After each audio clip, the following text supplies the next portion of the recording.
Assalomu alaykum aziz do'stlar, ko'radigan muxlislar, mana ko'rib borayotganingizdek to'ylar marosimi boshlandi Afg'onistonda.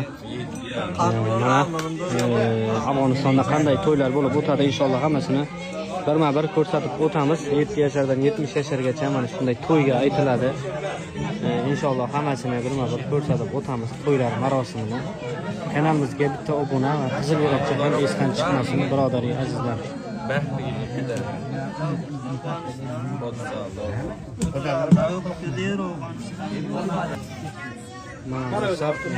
Palovlar ham tayyor bo'ldi. Palovga kelinglar, mana ko'rayotganingizdek zo'r palov. 3 kishi mana shunday bitta talovda eshitdingmi? Yemiz, mana 3 kishi do'stlar. Mana shunday. Inshaalloh bitta qizil yo'lakchani ayamaslar degan umiddamiz, birodar azizlar.